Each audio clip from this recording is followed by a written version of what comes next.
c'est l'arrivée aujourd'hui à Mel. C'est une réussite sur le plan sportif, sur le plan d'organisation. Peux-tu nous faire un bilan de ce Tour de Sèvres 2023? Oui, bien sûr. 2023 nous a amené un plateau exceptionnel puisque nous avions le champion de France, nous avions Corentin Hermenot, donc présélectionné pour les championnats d'Europe et qui envisage d'être aux Jeux Olympiques en poursuite. Le vainqueur est Alexis Goujard. Alors Alexis, on ne le présente plus dans le milieu du vélo puisqu'il a remporté des étapes sur le Tour d'Espagne. Il a remporté 2 fois la classique de Loire-Atlantique. Il a remporté aussi le circuit de l'Aulne. Et donc Alexis, qui accidentellement était redescendu amateur cette année, va remonter dans le milieu professionnel l'an prochain. Un vainqueur de surcroît très agréable sur le plan humain. L'organisation donc a été quasi parfaite.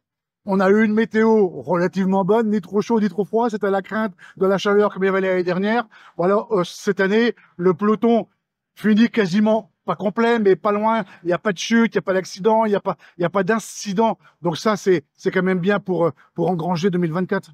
Oui, tout à fait. Oui, les équipes sont extrêmement satisfaites. J'ai discuté ce matin là au lycée des Cyclaudières avec beaucoup d'équipes. On a vraiment que des rapports satisfaisants et des félicitations. Donc, d'ailleurs, j'en profite pour remercier tous les bénévoles parce que je ne suis qu'un maillon de la chaîne et mon rôle, c'est certainement de manager un peu tout le monde, mais c'est la réussite de tous les bénévoles, des 80 bénévoles qui sont autour des Deux-Sèvres. Le tour vient de se terminer, on est ici à Mel, l'arrivée vient d'être donnée, ouais. Ça a été une réussite sur le plan sportif, une réussite sur le plan de l'organisation. Est-ce que c'est aussi pour toi une réussite au niveau donc des partenaires? Ben, globalement, on n'a pas encore tout débriefé, hein, donc c'est à chaud. Bon, ça s'est globalement bien passé, donc ça c'est ce qui est important. Il faut et voir après, on va se réunir bientôt pour dire bon qu'est-ce qui a bien marché, qu'est-ce qui a mieux marché, mais globalement, ben, le temps, les équipes, les sportifs, parce que n'oublions pas que c'est avec des coureurs cyclistes. Hein. On avait un excellent plateau avec des bons coureurs cyclistes.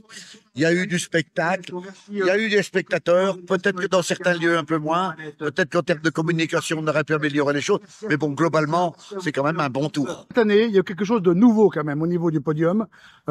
Les après-midi sur les étapes d'arrivée, tu as présenté des films qui ont été faits par Embocage TV et tu as initié cette démarche.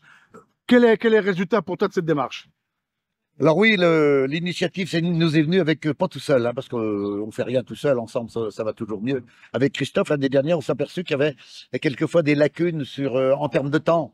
Hein, sur le podium, parce qu'il y avait les coureurs étaient partis, il n'y avait pas toujours des choses à dire. Et puis parallèlement à ça, on s'aperçoit quand on traverse les lieux où passe le Tour, il y a des lieux qui sont magnifiques et qui sont pas mis en valeur. Alors l'idée est de dire, bah tiens, hein, toute proportion gardée, de faire un peu comme Franck Ferrand sur le Tour de France. Faut pas, on veut pas comparer, mais de dire, mais mettre en valeur des lieux. Alors on a dit, on va mettre en valeur les lieux dans les communes que l'on traverse, dans les lieux que l'on traverse. Et donc là, et là on a été avec un travail, parce que pour parler des lieux, il vaut mieux les faire voir. Et là, on a eu un travail extraordinaire qui a été fait par Embocage TV, qui, avec leur drone, ont filmé et des lieux du département que les gens méconnaissaient, qu'on voyait plus. Un travail extraordinaire. Et que nous, on s'est dit, on va les faire vivre un petit peu ça. Donc, c'était, on avait une minute, la minute de Monsieur Michel, comme on disait, intitulé ça, pour faire vivre ces lieux, pour que les gens disent, on ne savait pas. Même des gens des communes on a traversé qui nous voyaient, on ne savait pas que ça existait.